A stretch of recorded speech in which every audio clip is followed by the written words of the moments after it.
Hi all, welcome to food for all. இன்றைக்கி நம்ம சேனலில் என்ன ரெசிபின்னு பார்த்துடலாமா? ரொம்பவே டேஸ்டியாக குயிக்காக பண்ணக்கூடிய உடச்சி ஊற்றின முட்டை குழம்பு தான் பார்க்க போகிறோம். வாங்க எப்படி பண்ணுறதுன்னு பார்க்கலாம். ஃபஸ்ட்டு ஒரு மிக்ஸி ஜாரில் அரை மூடி தேங்காய் எடுத்திருக்கேன். இது வந்து கிட்டத்தட்ட ஒரு கப்பு.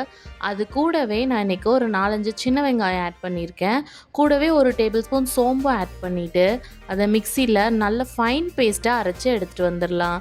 இப்போது குழம்ப தாளிக்கிறதுக்கு ஒரு கடாயில் எண்ணெய் ஊற்றிட்டு எண்ணெய் நல்லா சூடானதுமே அதில் பட்டை, கிராம்பு, லவங்கம், ஏலக்காய் எல்லா ஸ்பைசஸையும் போட்டுட்டு கூடவே ஒரு டேபிள் ஸ்பூன் சோம்பும் சேர்த்து நல்லா பொரிச்சிக்கலாம்.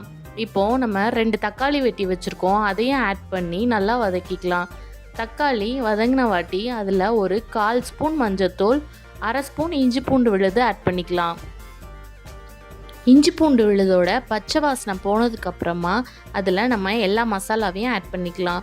1 ஸ்பூன் மல்லித்தூள், அரை ஸ்பூன் மிளகாத்தூள், 1 ஸ்பூன் கரம் மசாலா, கூடவே 1 ஸ்பூன் சிக்கன் குழம்பு மசாலா தூளும் ஆட் பண்ணிக்கலாம். அதை நான் எடுக்க மறந்துட்டேன். கூடவே நம்ம அரைச்சி வச்சுருக்க பேஸ்ட்டையும் ஆட் பண்ணிவிட்டு குழம்புக்கு தேவையான தண்ணியும் ஊற்றிட்டு குழம்ப ஒரு 5 நிமிஷம் மூடி போட்டு கொதிக்க வச்சிடலாம். குழம்பு நல்லா கொதித்ததுக்கப்புறமா அதை சிம்மில் வச்சுட்டு நம்ம இன்றைக்கி முட்டை ஆட் பண்ண போகிறோம். 4 முட்டை ஆட் பண்ணியிருக்கேன். நீங்கள் எக்ஸ்ட்ரா முட்டை ஆட் பண்ண போகிறதா இருந்தால் நீங்கள் தேங்காயோட அளவை கூட்டிக்கலாம். முட்டை ஆட் பண்ணிவிட்டு உடனே கிளறிடக்கூடாது. ஒரு 10 நிமிஷம் மூடி போட்டு வச்சுட்டு அதுக்கப்புறமா கிளறி விட்டுக்கலாம். லைட்டாக ஒரு 10 நிமிஷம் மூடி போட்டது வச்சதுக்கப்புறமா எண்ணெய் நல்லா பிரிஞ்சு குழம்பு ரெடி ஆகிருக்கும். கொத்தமல்லி இலை தூவி இறக்கிக்கலாம். டேஸ்டான முட்டை குழம்பு ரெடி. எப்படி இருக்குன்னு செஞ்சு பார்த்துட்டு கமெண்ட்ஸில் சொல்லுங்கள்.